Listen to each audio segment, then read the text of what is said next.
lovely, amazing, beautiful people. Happy New Year.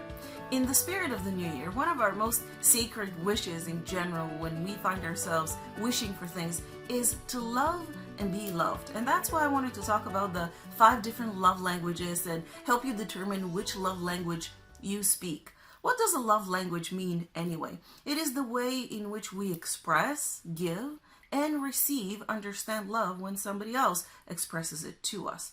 Now, there are 5 main love languages, and that's according to a scientist called Gary Chapman, and I'm going to link his website where you can take that quiz and find out for yourself in the description below. Why is that important? Because as you can imagine, oftentimes we and our partners speak different love languages, and that results in oftentimes us feeling unloved, and that's not what we want. And the other person might be thinking, what are you talking about? I express love to you all the time. And the other way around, you might feel like you express your love all the time, and then your partner doesn't seem to really receive it, understand it, and fully enjoy it in a way. And that might be coming from the difference of the love languages that we speak. The 5 different love languages are words of affirmation. And this is when we say sweet, kind things to each other, something that is loving, encouraging, supportive.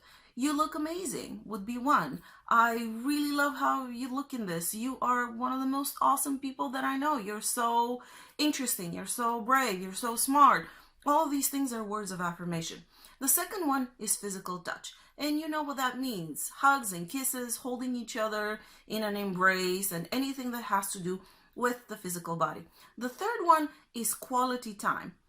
And that's a little bit tricky because spending quality time for you might mean something different than it does to your partner. In my case, actually, that is very much the case. We might be watching TV and my partner thinks we're spending the best quality time on the planet, and I'm thinking, we're not even talking to each other. I could be watching TV all by myself with the exact same success and it wouldn't make a difference.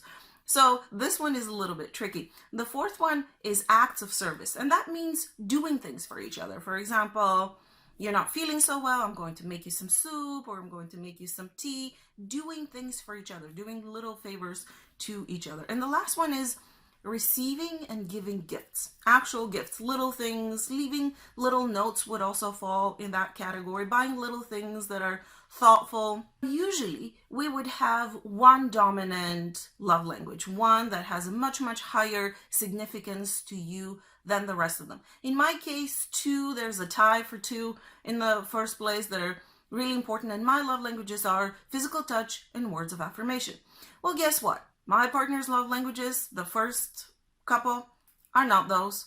So there's one of the reasons why there might be a discrepancy in really not feeling the love that your partner expresses toward you.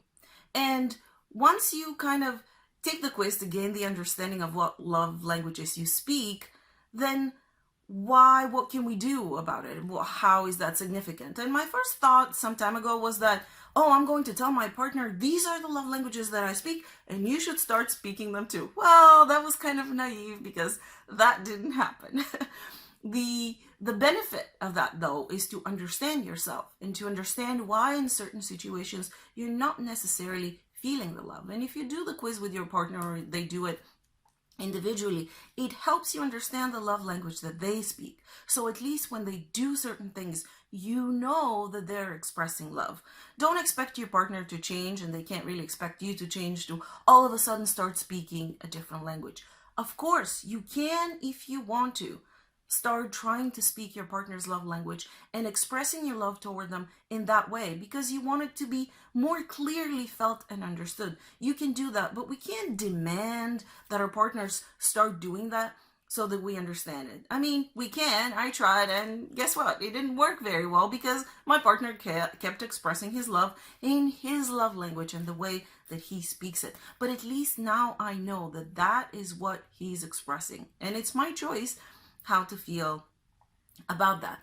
There's also a different quiz that you can do with your children so that you can see the ways in which they accept and receive love and the way that they show love. For example, I was a little bit surprised with my daughter on one of them. That helps you relate to your loved ones better. That helps you understand when they're expressing love, and hopefully it might help them understand how you express love. And we can, if you decide to, try to speak our partner's love languages or our children's love languages and those around us, so that we can relay a little bit better our love to them, or at least we can understand and feel the love when they express it to us. I'm super curious to hear what your love languages are. Now, if you'd like more detailed work in terms of how to feel the love that your partner expresses to you, or how to express it better to them and improve that relationship, book a session at askmilena.com. Don't forget to subscribe to my newsletter for some free tools, insights, and the ebook 7 Life Hacks to Empower Your Daily Life. You know the drill. If you have not subscribed to the channel, you can do so below. And if you click on the bell, you will get notified of all new videos which come out on Friday. Bye-bye.